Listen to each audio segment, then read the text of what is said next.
Meus amigos, meus irmãos, nós estamos nos preparando para um estudo para a Casa de Estudos Espíritas Fraternidade de Itaipuaçu, na cidade de Maricá. E nós estamos felizes por poder compartilhar aqui com os irmãos aqui essa oportunidade de estudo que a doutrina nos oferece através das obras da codificação, através do Evangelho segundo o Espiritismo, que nós sempre temos como primícia utilizar os temas do Evangelho segundo o Espiritismo para que nós possamos aprender mais com os ensinamentos que o Mestre Jesus nos trouxe. E nós costumamos dizer que nosso compromisso com Jesus não se limita há 2000 anos, quando ele esteve fisicamente lá na Galiléia, na Judéia distante, mas sim que nós estamos vinculados a Jesus há aproximadamente 4,6 bilhões de anos, quando ele, pela vontade do Pai Criador, iniciou a transformação daquela massa em vinha que saiu do Sol, como Emmanuel fala para a gente no Caminho da Luz, né? E entregou em suas augustas mãos para que transformasse o que hoje nós conhecemos como o planeta Terra, aonde nos abriga há centenas de milhares de existências, buscando sempre o progresso moral, espiritual e intelectual para a nossa jornada. Aí eu gostaria dos irmãos, dentro da possibilidade, me desse sempre um retorno em relação à imagem, ao som, se está bom, se não está, se precisa melhorar alguma coisa, como é que está beleza. Isso aí o nosso irmão Ernesto já está nos dando o primeiro feedback, né? Para que nós possamos começar a nossa tarefa, nosso estudo da noite de hoje. E como já é o hábito, né, eu vou fazer a página inicial e em seguida eu faço a prece de início das nossas atividades para que a gente possa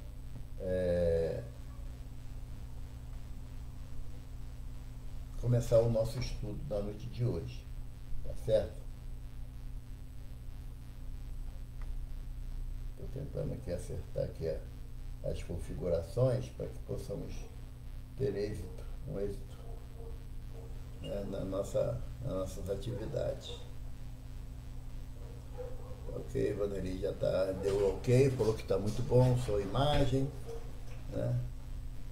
Imagem ótima, som se puder aumentar.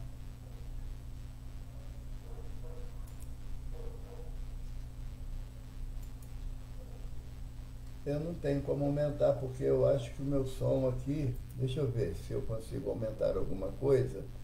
Não sei se melhorou agora, Ernesto, por favor.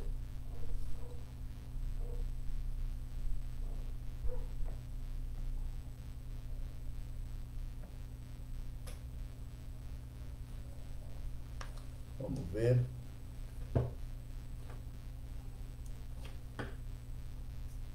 Boa noite a todos.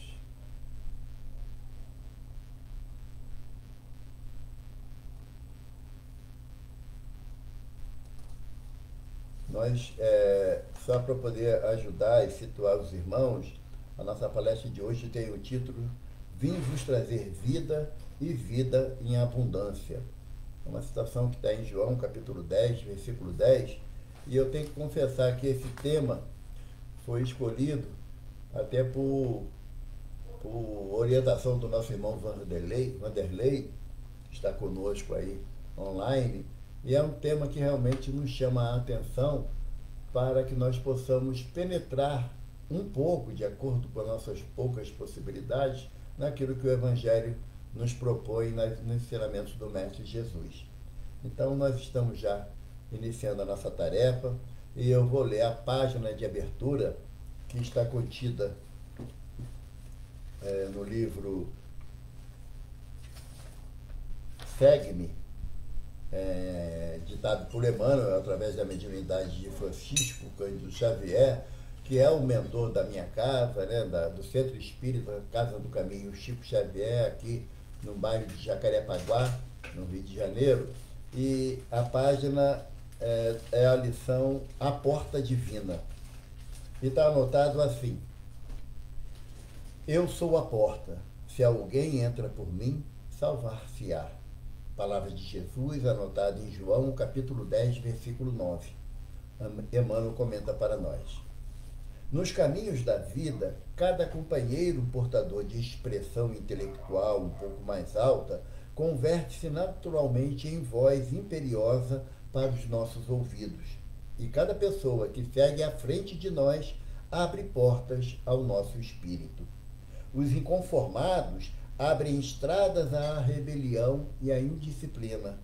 Os velhacos oferecem passagem para o cativeiro em que exerçam dominação. Os escritores de futilidades fornecem passaporte para a província do tempo perdido. Os maledicentes encaminham quem os ouve a fontes envenenadas. Os viciosos quebram as barreiras benéficas do respeito fraternal, desvendando despenhadeiros onde o perigo é incessante. Os preguiçosos conduzem a guerra contra o trabalho construtivo. Os perversos escancaram os precipícios do crime. Ainda que não percebas, várias pessoas te abrem portas, cada dia, através da palavra falada ou escrita, da ação ou do exemplo. Examina onde entras com o sagrado depósito da confiança. Muita vez perderás longo tempo para retomar o caminho que te é próprio. Não nos esqueçamos de que Jesus é a única porta de verdadeira libertação. Através de muitas estações no campo da humanidade, é provável recebamos proveitosas experiências, amealhando-as à custa de desenganos terríveis. Mas só em Cristo, no clima sagrado de aplicação dos seus princípios, é possível encontrar a passagem abençoada de definitiva salvação. O Emmanuel, no livro Segue-me. Vamos então entrar em percepção espiritual para que possamos, de algum modo, nos sensibilizar pelos mentores que orientam os nossos estudos, pelos mentores do CEF, para que, unidos no propósito sincero de buscar a compreensão para a prática do Evangelho de Jesus em nossas presentes existências. Aqui estamos, Senhor, ainda como ovelhas frágeis do teu rebanho, que ainda titubeiam de ouvir o teu chamado e receber o amparo do teu colo fraternal. Mas sabemos, Senhor, que os caminhos tortuosos um dia serão abandonados e seguiremos o caminho reto que leva à porta do teu coração, para que possamos estabelecer contigo, Senhor, aquela unidade, aquela afinidade que tu tanto desejas criar conosco. Ampara-nos, Mestre, assim como também a todos os irmãos que venham tomar conhecimento das palavras que irão ser pronunciadas na noite de hoje, não pelo nosso querer. Queiramos todos nós que as nossas palavras sejam inspiradas pelos teus emissários para trazer os esclarecimentos que precisamos para que sigamos para frente e para o alto com as graças de Deus. Graças a Deus. Graças a Deus, meus irmãos. Eu queria de antemão pedir desculpas que essa semana eu tive uma certa fragilidade orgânica e fui acometido de uma tosse persistente. Graças a Deus não passa disso, mas aí, se eu parar um pouquinho por tossir, eu vou beber uma água que já está aqui separada, né?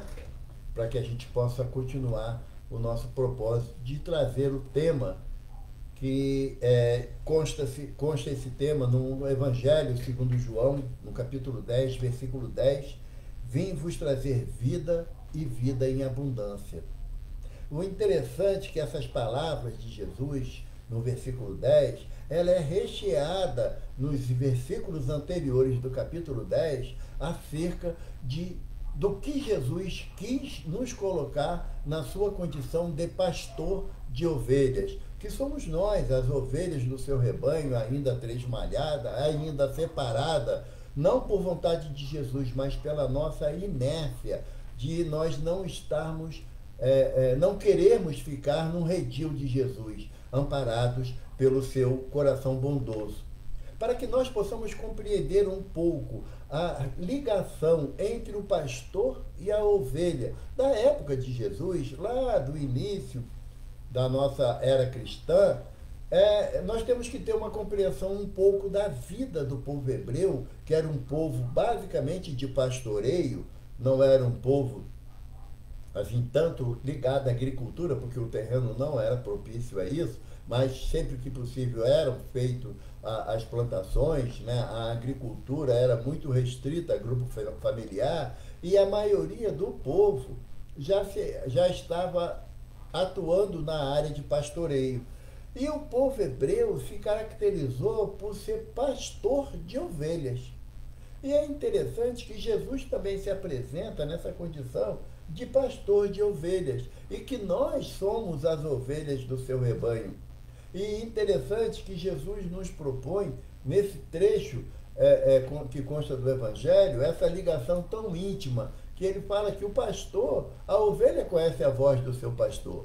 E a gente fica imaginando como é que poderia ser essa relação de convivência entre o pastor e o rebanho e a ovelha, uma vez que às vezes tinha famílias que tinham 1.000, 2.000 ovelhas. Então como é que tinha essa proximidade? Conta a tradição hebraica que quando o pastor nascia uma ovelha, e a mãe dessa ovelha era uma ovelha que era um pouco arredia, costumava querer fugir do olhar do pastor, para que o filhote, né, o carneirinho, não seguisse os passos da mãe, o que o pastor fazia? Pegava o filhotinho da ovelha, colocava nos seus ombros, e em todos os lugares que ele ia, a ovelha estava no seu ombro. Ele oferecia água para a ovelha, oferecia comida para a ovelha, tudo no seu ombro. Quando ele chegava em casa, no final da sua jornada, a ovelha ia para onde? Para sua casa. Quando ele ia deitar para dormir, a ovelha ia aonde? Deitava e dormia junto com ele. E assim ele fazia por aproximadamente 30 dias essa relação massiva de proximidade com a ovelha. Quando ele soltava a ovelha, o que a ovelha fazia naturalmente? Corria para perto dele. Por quê? Porque a ovelha, o filhote, se habituou com o cheiro dele, com o som da sua voz. Então, quando ele falava, e eles davam sempre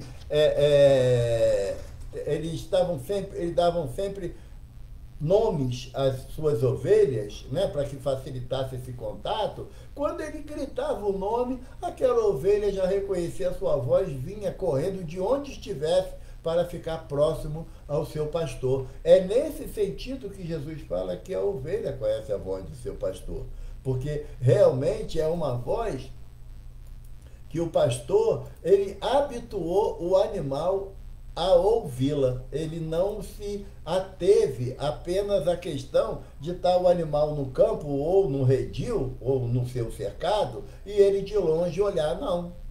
Ele tinha essa proximidade. E nessa proximidade que Jesus cria essa imagem que ele vem nos trazer, que quem tiver oportunidade e pegar o capítulo 10 do Evangelho de Mateus, de João, vai ver como é linda a relação que Jesus deseja criar entre nós, né, os espíritos que têm compromissos kármicos evolutivos no planeta Terra, e ele. É por isso que a doutrina espírita vem nos trazer um Jesus, não um Jesus chefe do cristianismo, não um Jesus religioso, mas vem trazer um pastor amoroso, cuidadoso, atencioso. porque o bom pastor, como ele nos relata no Evangelho de João, dá a vida pelo seu pastor. E ele fala assim, o assalariado, ele cuida das suas ovelhas, porém, ele não tem o compromisso de zelar pela integridade física das ovelhas. Ele dá comida, bota água, mas se vem um lobo, ele olha o lobo à distância e já sai correndo. O lobo vem, ataca a ovelha, dispersa o rebanho e ele foi cuidar da integridade física da sua vida, deixando o rebanho ao seu bel prazer. O pastor não. O pastor, tendo à mão o seu cajado, tendo à mão o seu bastão, ele enfrenta o lobo para defender as suas ovelhas. E, se for necessário, dar a sua vida pelas ovelhas que lhe são confiadas. Então, Jesus diz que ele é o pastor de nossas almas e que ele dá a vida por amor de nós. E o interessante é que dar a vida que Jesus se coloca nesse capítulo, é um presente que ele nos oferece. Não é um sacrifício, não é doloroso para ele dar a vida por nós. É um presente que ele nos oferta, é dar a sua vida por amor de nós. Por isso que ele não encarou a ação nossa de não compreender a sua mensagem, de não seguir as suas orientações como ele tanto desejava. Jesus não encara isso como uma atitude de ingratidão, de fraqueza, de covardia, de nada disso. Jesus encara isso como sendo ainda a nossa ignorância, como ele fala para Pedro, né? Pedro num pátio lá de Anás e Caifás, Jesus no calabouço, sendo chicoteado, e Pedro já se aproximando a hora da negação, Pedro olha pela grade da prisão e vê Jesus sendo chicoteado, e Pedro fala, ah, mestre, como os homens são maus contigo. Jesus recebe a percepção de Pedro e olha para ele do calabouço para o pátio, e no olhar ele responde a Pedro, Pedro, o homem não é mau, é ignorante. Então essa visão amorosa de abnegação de Jesus para com todos nós, que o caracteriza como o pastor fiel às suas ovelhas. E quando Jesus fala das suas ovelhas, ele diz que o ladrão, aquele que entra no redil, mas não entra pela porta e sim pula a cerca, ele não é digno de confiança, porque ele não veio para ajudar, para poder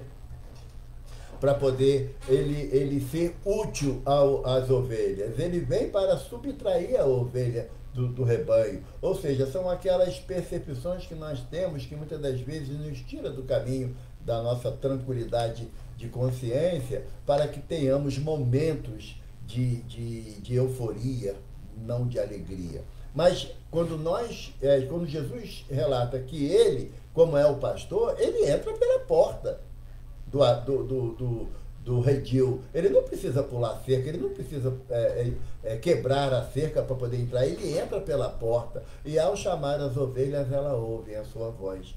E o interessante, que nos estudos que eu estava fazendo para essa nossa conversa, eu ouvi uma palestra do nosso irmão Haroldo Dutra Dias, que ele comenta uma interpretação de um pastor, de um rabino, residente nos Estados Unidos, que ele fala sobre o Evangelho de João, associando o Evangelho de João ao Templo de Jerusalém. Por que ele faz isso? Jesus se coloca na condição, em certos momentos do Evangelho de João, ele se coloca em certos momentos na divisão que o Templo de Jerusalém tinha. E ele diz, né, até o capítulo 12 do Evangelho de João, Jesus tem um encontro com os sacerdotes, com a mulher samaritana, com o centurião romano. E no templo existe o primeiro pátio do templo, era o pátio dos gentios, ou pátio das gentes, aonde todo mundo poderia penetrar. E naquela época, né, as mulheres não tinham muita consideração no meio social, mas no pátio dos gentios, ali a mulher podia entrar. No capítulo 13 ao capítulo 17, Jesus já se coloca na relação com os discípulos mais próxima, orientando os discípulos de uma forma mais próxima para que possam compreender a sua mensagem. E aí, em relação ao templo, esse espaço, que seria o segundo momento, só poderia entrar o hebreu, o judeu, de nascimento. Só podia entrar o judeu de nascimento. Ali não era possível que um gentio ou uma mulher penetrasse. E se entrasse ali, poderia ser assassinado, poderia ser morto pela guarda do templo. E depois, do capítulo 18 até o final do Evangelho de João, perdão, Jesus se coloca na condição de sumo sacerdote, que é o Santo dos Santos, no Templo de Jerusalém, aonde ele começa a anunciar para os seus discípulos o que vai ocorrer com ele na sua jornada. E é nesse momento que ele fala essa afirmação para os discípulos, que eu vim trazer vida e vida em abundância. Que vida é essa que Jesus veio trazer? Evidentemente que nós, como espíritas, a gente quer puxar a brasa para a nossa sardinha e acha que vida em abundância que Jesus se refere é a vida, a existência espiritual, a multiplicidade das nossas existências. Ou seja, o que Kardec caracteriza como reencarnação, ele coloca o termo pluralidade das existências. Porque reencarnação era um termo que já existia, do povo hebreu, do povo hindu, do povo egípcio, já era conhecido esse termo. Agora, pluralidade das existências tem um outro objetivo de esclarecimento. E nós achamos que quando Jesus fala que vem trazer vida e vida em abundância, é o quê? É que nós vamos ter tantas quantas existências for necessárias para o nosso progresso moral. Não é assim? Não, não é. Não é assim. Trazer vida e vida em abundância, Jesus está fazendo uma proposta, trazendo uma proposta para a gente que não se aplica à questão da multiplicidade das existências que todo espírito tem. Acreditando ou não, aceitando ou não a lei da reencarnação, ela é um fato, ela é uma prova da misericórdia de Jesus para que nós tenhamos tantas quantas oportunidades seja necessária para caminharmos em direção ao Pai. Porque o termo salvar é um termo oriundo ainda da fase inicial do cristianismo. A doutrina espírita, ela não é uma doutrina salvacionista, é uma doutrina progressista, de progresso moral constante. Porque o termo salvar-se era aplicado naquela época para o povo hebreu como chegar num plano de progresso moral que não precisasse mais reencarnar. Então, nós temos que entender que o termo salvar-se, que ainda é utilizado por outras doutrinas co-irmãs nossas, eles ainda não têm essa visão da lei de progresso moral. Porque a doutrina espírita, repito, é uma doutrina progressista e não salvacionista. Evaldo, tem grande diferença? Não, não tem grande diferença. Não é que isso aí o Evaldo descobriu a pólvora quando tocou nesse assunto, não. Mas é apenas de nos situarmos. Porque senão vamos começar a achar que a salvação ela se baseia em atos exteriores. De sair dizendo por aí que eu sou espírita, que eu pratico a caridade, que eu sou humilde. Só em fazer essas afirmações eu já me coloco distante do real objetivo que a doutrina me propõe. Porque quando os espíritos dizem a Kardec que o bem é tímido, não se associa à timidez das ações. Nós devemos atuar instintivamente e atuantemente, desculpe a repetição, mas no bem. O que deve se tornar tímida é a anunciação das nossas ações. Nós devemos modificar as nossas condutas de forma que os outros percebam a nossa transformação, mas não tomar atitudes para que os outros avaliem que nós estamos transformados porque somos espíritas. Não é assim, não. Então, o termo salvar-se, ele não se aplica ao entendimento que a doutrina espírita nos traz em função do progresso moral, que é uma lei divina. Porque quando o Paulo de Tarso fala nas cartas, se eu não me engano, aos Efésios, eu não tenho muita certeza, ele diz que pela graça sois salvos. Muitas das vezes nós entendemos ao longo da nossa jornada evolutiva que de graça somos salvos. Basta acreditar que Jesus é o Senhor e Salvador, que está tudo resolvido na minha vida, quando não é assim.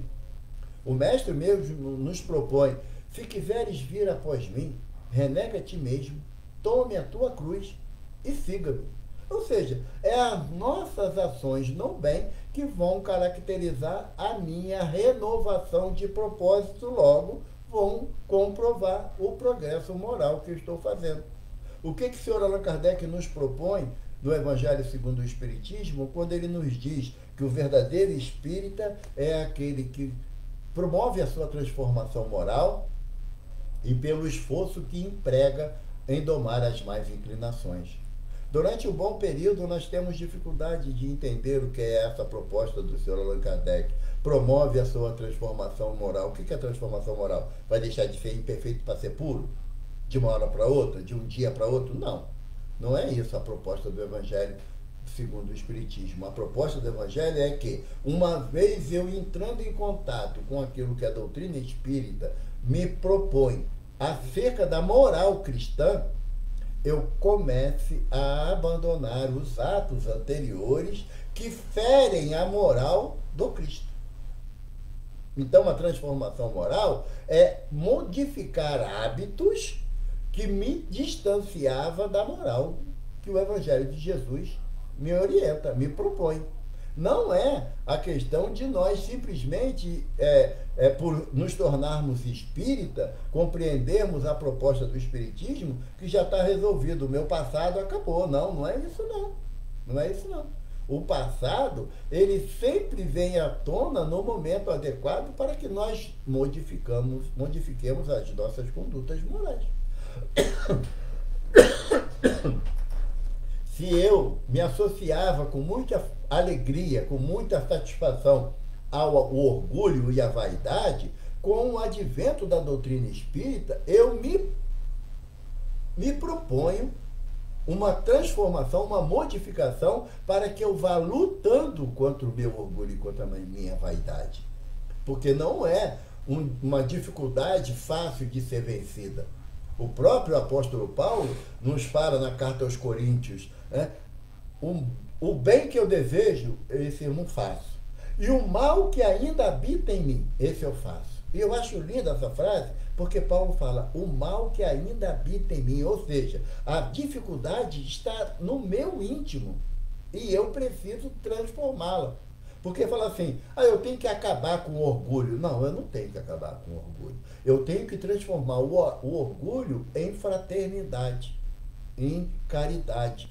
Eu tenho que acabar com o meu egoísmo. Não, não tenho que acabar com o meu egoísmo. Eu tenho que transformar o meu egoísmo em amor ao próximo, em servir ao semelhante, em dar até aquilo que eu tenho uma necessidade imediata, mas que eu sei superar a falta daquela necessidade. Então, não é a proposta da doutrina, não é você eliminar como se fosse algo que alguém botou dentro de você, que é o orgulho, o egoísmo, é a vaidade. Não é. É transformar esses sentimentos ainda perniciosos que nós insistimos em alimentar a muitas existências, para que nós possamos compreender o que Jesus veio nos trazer em relação a ter vida e vida em abundância. Há uma passagem no livro, se eu não me engano, Cartas e Crônicas de Humberto de Campos, eu era para ter separado para trazer e vocês me perdoem, eu esqueci. Mas depois eu deixo na página do CEF para que possa ser consultada. Uma passagem que Pedro estava na casa do caminho, Jesus já tinha retornado ao plano espiritual superior, e Pedro estava muito triste, muito acabrunhado, chorando mesmo. E Jesus aparece a ele e fala assim: o que há, Pedro? O que está vendo, Pedro? Pedro fala assim: não são esses nomes, eu vou dar 3 nomes aqui que não está na história não, mas eu não lembro dos nomes certos. Pedro falou assim: ah, Senhor, Youssef diz que eu trato aqueles que têm dinheiro com mais cuidado e carinho do que aqueles que são pobres. Não é verdade, Senhor. Eu sigo a tua orientação de não fazer distinção de ninguém, a todos ajudando dentro das minhas possibilidades. E aí Jesus falou assim: Pedro, Pedro, Youssef vai viver. Aí Jesus, Pedro vira e falou assim: ah, porque Sadoc falou, Senhor, que às vezes as doações que entram aqui na casa do caminho para alimentar os necessitados, eu levo para minha casa, para alimentar minha família. E não é verdade, Senhor. Tudo que entra aqui é consumido aqui. Eu tenho um olhar seguro da minha consciência que não me permite desviar um grão de nada daqui. Aí Pedro falou: Jesus falou: Pedro, Sadoc vai viver. E Pedro fala: mas Senhor, mas também tem Salim fala que todas as vezes que eu coloco os irmãos em melhores condições de saúde para ajudar na horta, aqui na plantação, para que tenhamos o legume sempre fresquinho, e ele fala que eu sou o único que não faço nada aqui, eu nem um prato eu lavo. Não é verdade, Senhor. Eu desperto antes do sol nascer e pego a vassoura, vou a cuidar do ambiente para que esteja tudo limpo, visito os doentes que estão aqui dormindo aqui na casa, levo sempre uma palavra de conforto, eu sou o primeiro a deitar e o primeiro a levantar, chego às vezes à exaustão. Jesus fala: Pedro, Salim vai viver. Aí Pedro falou assim: mas mestre, vivendo está todo mundo vivendo. Que viver é esse? Aí Jesus orienta Pedro e a todos nós: Pedro, a vida ela é intensa. O que nós passamos muitas das vezes no plano físico são pequenos momentos das nossas distrações. Quando esses irmãos, Salim, Sadoc e Youssef, chegar no plano espiritual e ver realmente as tuas ações em prol do semelhante, sentirão vergonha das acusações. Viver, Pedro, viver é você ter a consciência voltada para a lei de Deus, para o amor ao próximo e amar a Deus sobre todas as coisas, como tantas vezes eu vos ensinei.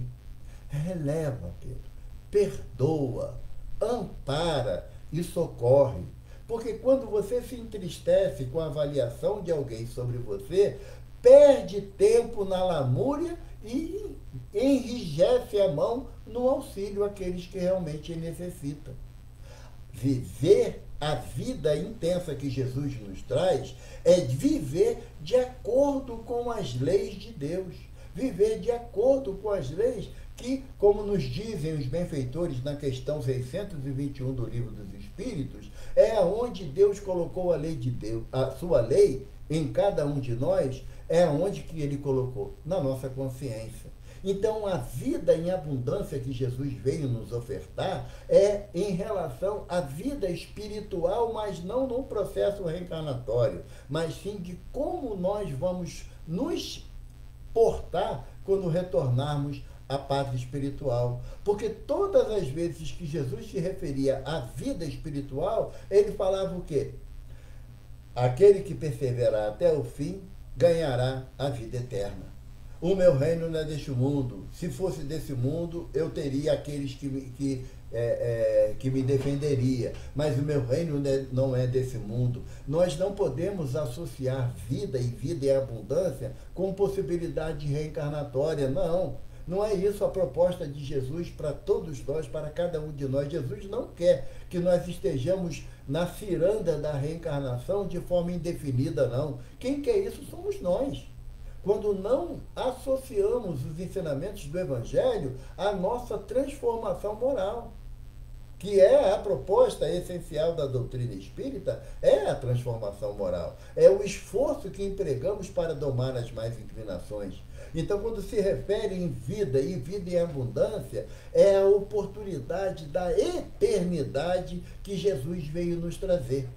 Porque tem uma parte do Evangelho, o sacerdote chega para Jesus e fala assim: Senhor, como devo conquistar a vida eterna? Aí Jesus fala assim: o que está escrito na lei? Como leis?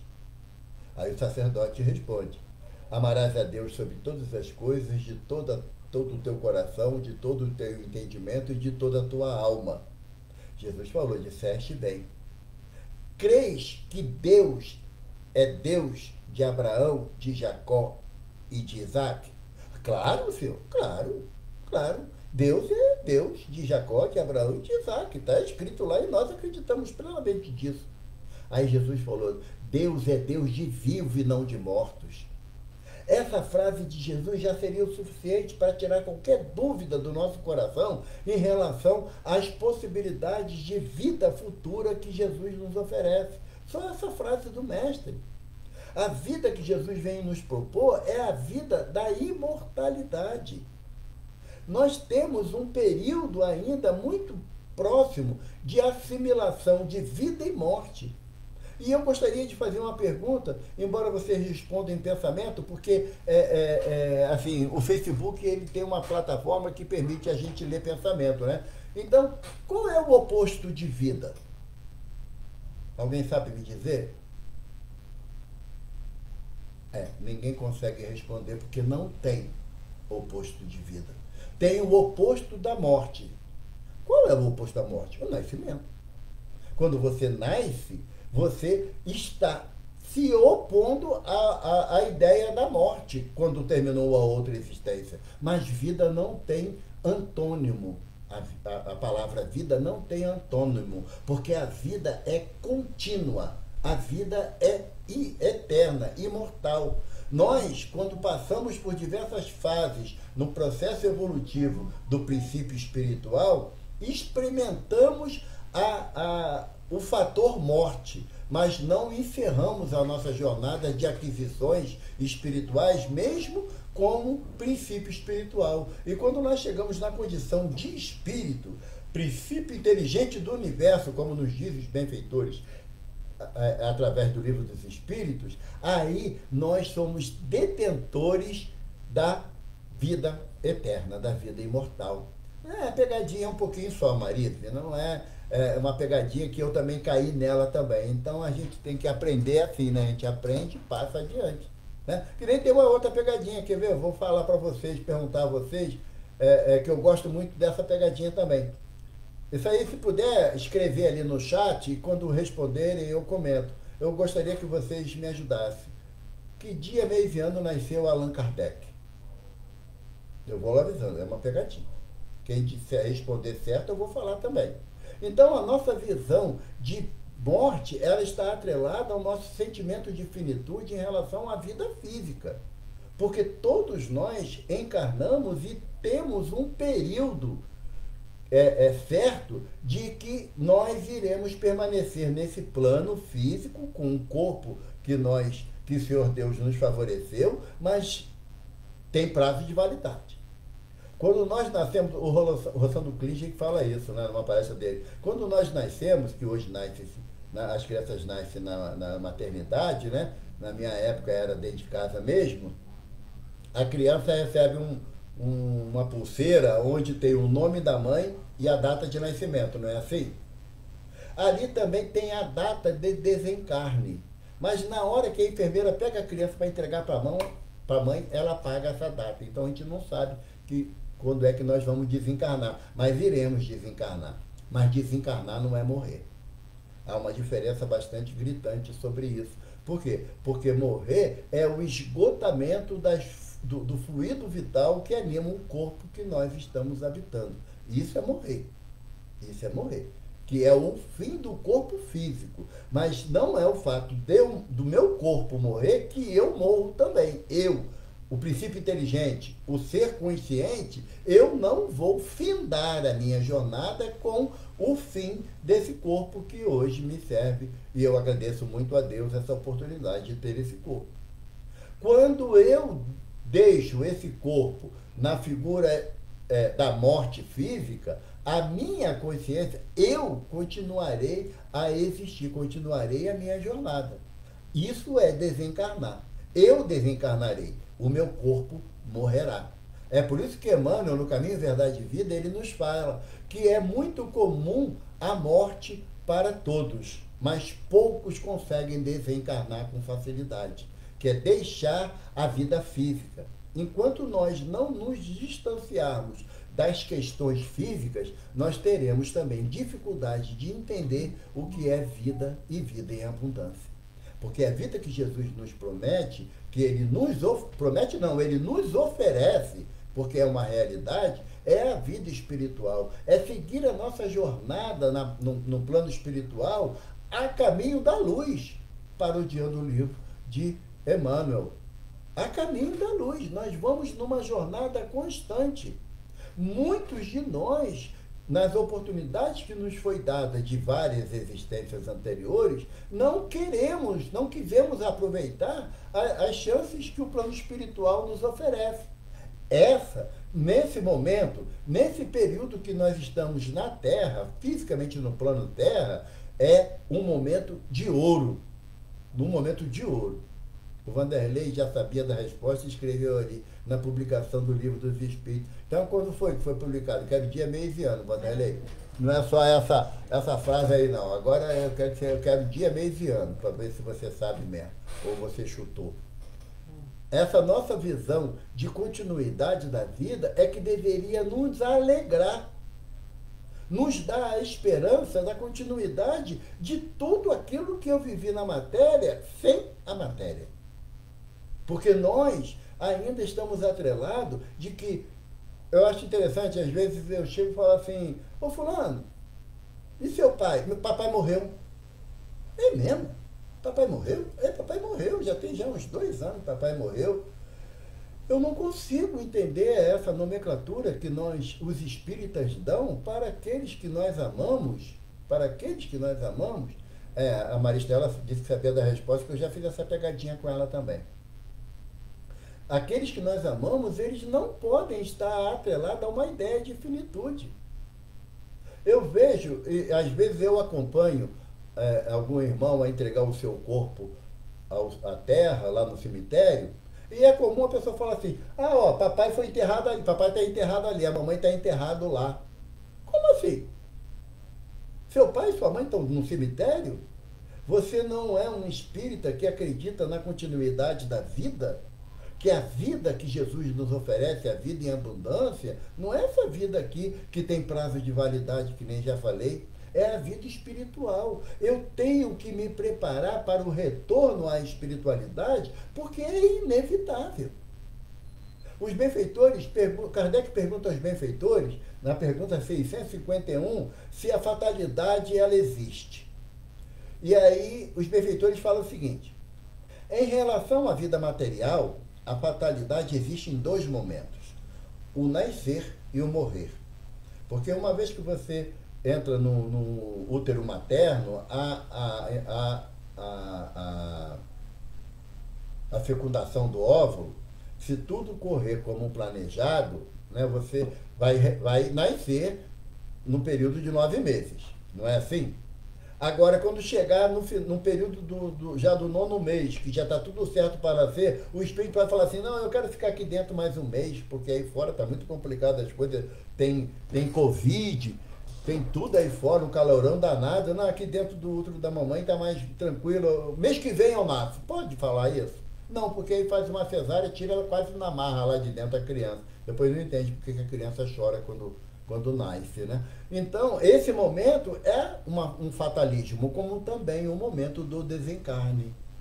Porque quando chega a hora de nós entregarmos o corpo à terra, seguirmos a nossa jornada para a vida e vida em abundância, que é a vida espiritual, nós não podemos adiar aquele momento pela nossa própria vontade. Então, é um fatalismo. Isso em relação à vida material. Em relação à vida espiritual, diz os benfeitores, é o progresso, a lei de progresso. Ou seja, todos nós iremos progredir. Como fala o nosso irmão Robson Ribeiro, na música que ele canta de outro autor, né? Que um dia todos nós seremos anjos. E é uma expressão da verdade isso. Só que não dá para marcar prazo para Evaldo ser anjo. Não há possibilidade disso. Por quê? Porque vai depender da vontade do Evaldo de viver e viver em abundância diante do que o Evangelho me propõe na prática do bem, do amor e da caridade fraterna. Porque à medida que as existências vão se sucedendo, eu vou tendo consciência de aproveitar mais as oportunidades que a misericórdia infinita de Deus me propõe, no aspecto de progredir permanentemente. Como aquela frase que está lá no túmulo que abrigou o corpo de Allan Kardec, lá no Père Lachaise, né? Nascer, crescer, morrer, renascer, tanto quanto for necessário. E essa frase representa a base da vida em abundância que Jesus nos promete. Muitas das vezes, nós achamos que viver e viver em abundância, a gente traz essa abundância ou essa plenitude para as realizações materiais. E caso não saibam, eu vou dar uma notícia em primeira mão. Nada daquilo que nós conquistarmos materialmente levaremos. Nada daquilo. E para se ter uma ideia, nenhum corpo que nós, muitas das vezes, nos apegamos com tanto afinco, nós iremos levá-lo para o plano espiritual, porque não há possibilidade, são momentos diferentes, vibrações diferentes. Então, se nós queremos realmente a oportunidade de termos vida e vida em abundância, ou vida em plenitude, como diz algumas traduções, nós temos que começar a nos associar à orientação que o Sr. Allan Kardec coloca no Evangelho segundo o Espiritismo. O verdadeiro espírita e o verdadeiro cristão é a mesma coisa. E o verdadeiro espírita é aquele que promove a sua transformação moral e pelo esforço que emprega em domar as más inclinações. No livro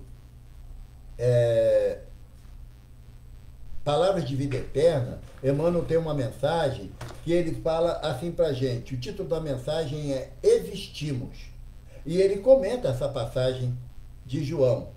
Vim para que tenhas vida e vida em abundância. E se vocês me permitem, eu vou dar uma lida, tá bom? Mas eu vou beber uma água primeiro.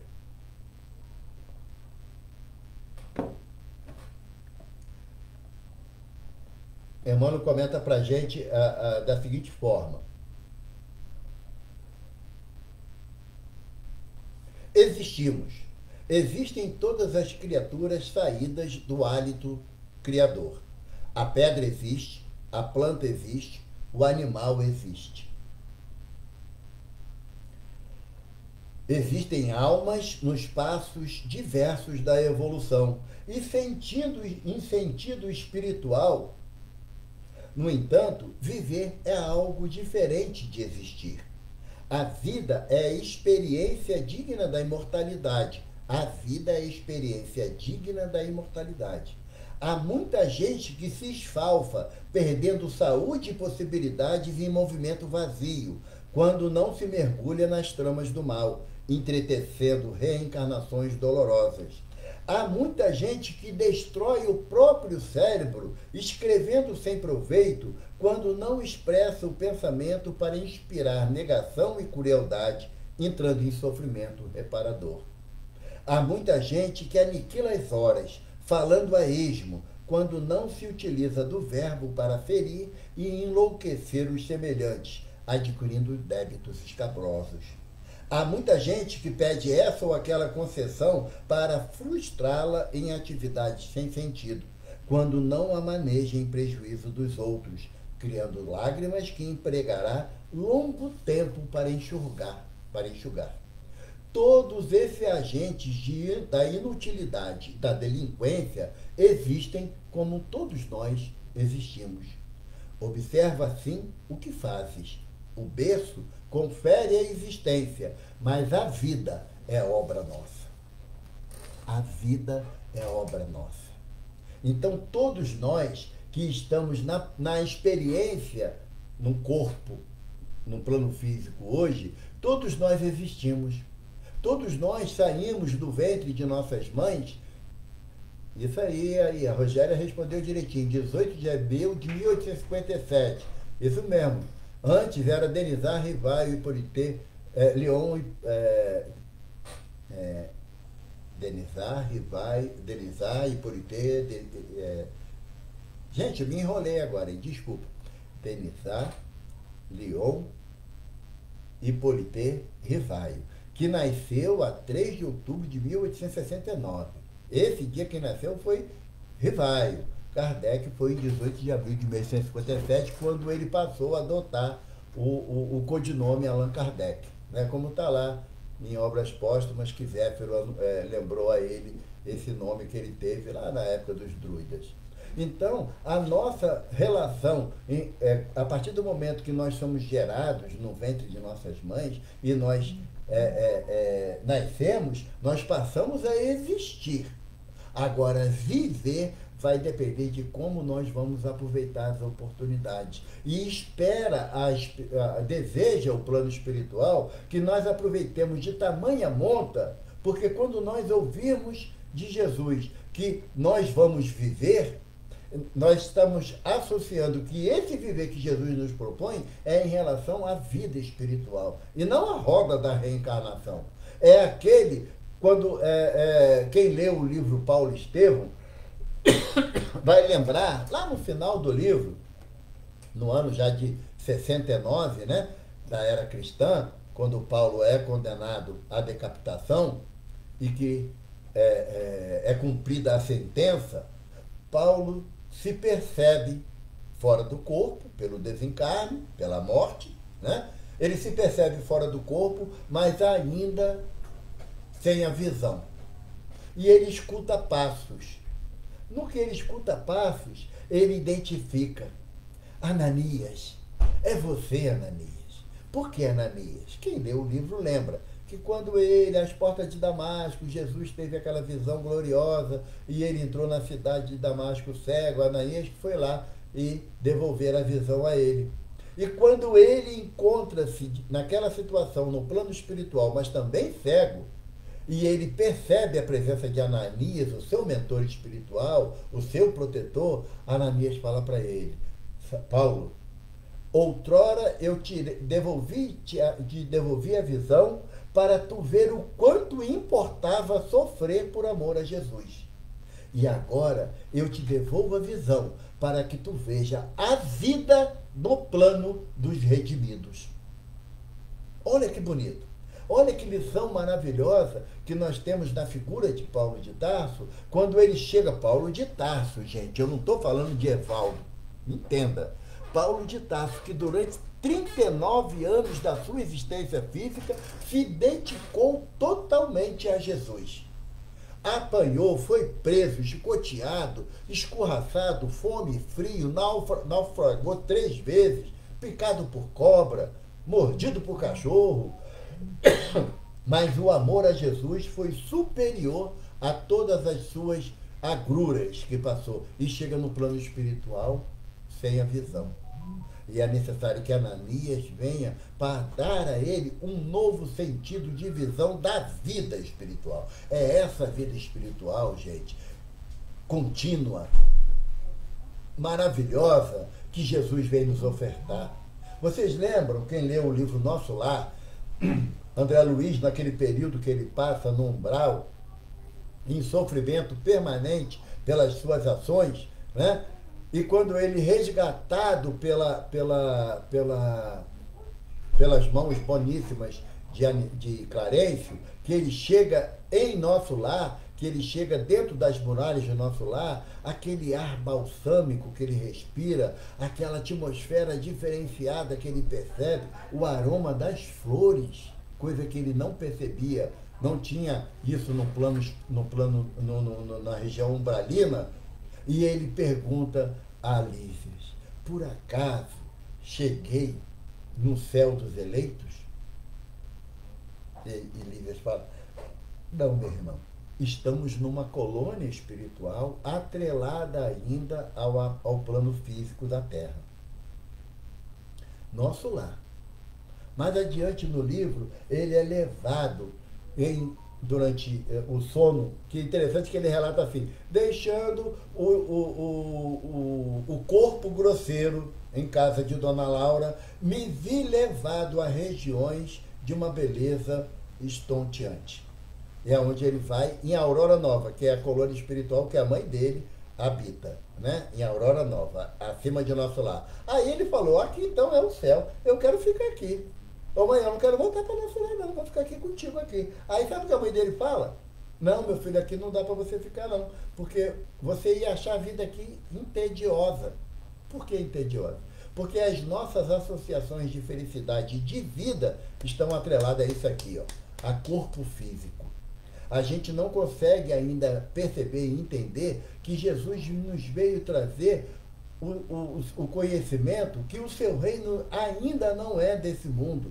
O reino de Jesus é no plano espiritual. Tanto que ele fala de João Batista, dos nascidos de mulher é o maior sobre a terra, mas no reino dos céus é o menor. Por quê? Porque a visão da vida espiritual, que é...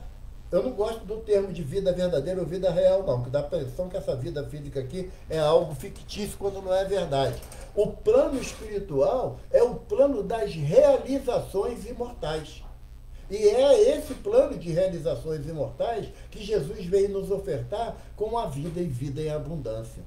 Então, quando ouvirmos novamente essa expressão, que vos trago vida e vida em abundância, nós sabemos que Jesus não está falando do processo reencarnatório, da necessidade de pluralidade das existências. Não é isso que Jesus está falando. Jesus está nos prometendo que diante dos ensinamentos que ele nos trouxe, se vivenciarmos aqui no plano físico o início da nossa transformação moral, o início de domarmos as nossas más inclinações, encontraremos vida e vida em abundância no plano espiritual. Que nós encontraremos todos aqueles que nos antecederam na nossa jornada física. Aqueles amores, meu pai, minha mãe, meu filho, minha filha, meu irmão, minha irmã, minha esposa, meu marido. Nós iremos nos reencontrar na vida e vida em abundância. É isso que Jesus nos traz. Ele deseja que todos nós sejamos os cordeiros que reconhecemos a sua voz, e aí ele nos diz, eu sou o pastor, e chegará o tempo onde só haverá um rebanho e um único pastor. E que nós possamos dobrar os nossos entendimentos ao amor inconfundível do Senhor Jesus. Ele é a exemplificação da vida em abundância, daquilo que o Senhor Deus nos oferece quando nos disse, né, que fôssemos criados à sua imagem e à sua semelhança. A vida, ela não se encerra com o cessar do batimento cardíaco. Isso é fase. Isso é um período de transição tão natural, porque quando nós confiamos em Jesus, acreditamos nas palavras de Jesus, sabemos que Jesus nos promete a verdade, amigos, aí a vida se torna maravilhosa. Aí eu não temo mais a separação, porque ela não existe da forma que antes eu pensava.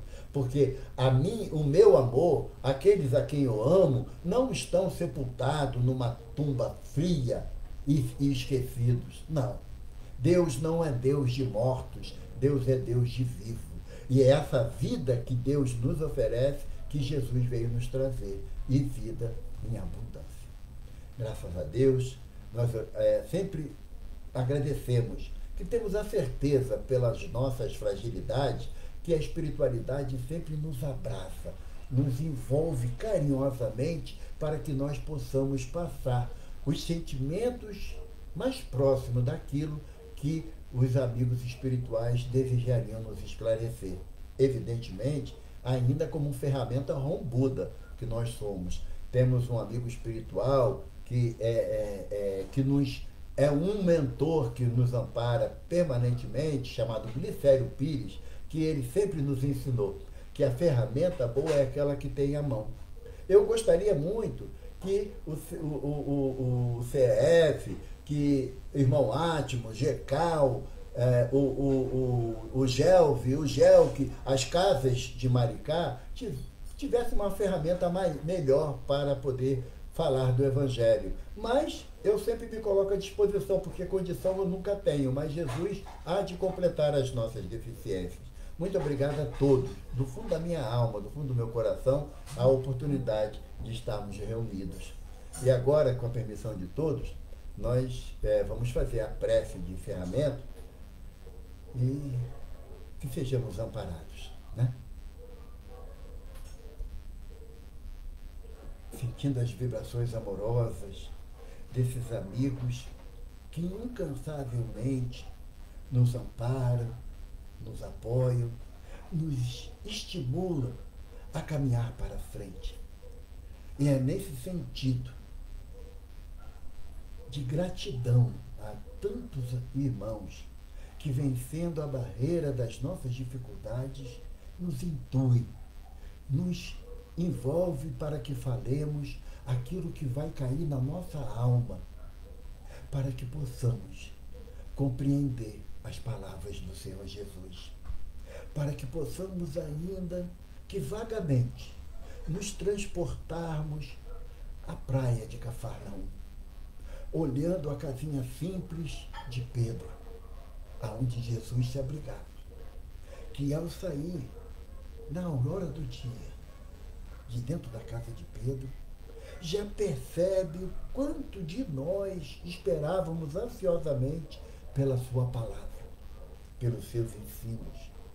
Jesus senta-se no barco, olha com tamanho amor para todos nós e fala-nos das coisas do céu, da vida que Deus nos oferece, das oportunidades de nos afastarmos das nossas dificuldades pelo nosso querer. Mestre, permita que guardemos no âmago da nossa alma as tuas palavras de orientação. Somos ainda espíritos recalcitrantes, mas estamos iniciando um processo de desejo íntimo de acolher as tuas palavras e exercitar os teus exemplos. Envolva-nos, Jesus. Ampara com teu olhar misericordioso cada irmão que venha tomar conhecimento desse estudo, a cada irmão que penetrar no CEF, em busca, muitas das vezes, do pão material, mas tu não deixa de nos oferecer o pão da alma. Ilumina a nossa jornada, Jesus. Ampara aqueles que choram no leito de dor, que se despediram dos seus amores através desse momento de dificuldade. Faz-lhes sentir que a tua mão bondosa nunca saiu de sobre nós. É a esperança que nós recebemos do teu coração bondoso. É o consolo que o teu Evangelho nos traz há tantos milênios. Ampara-nos, Senhor, e despeça-nos em paz, em nome de Deus, com as graças de Deus. Graças a Deus.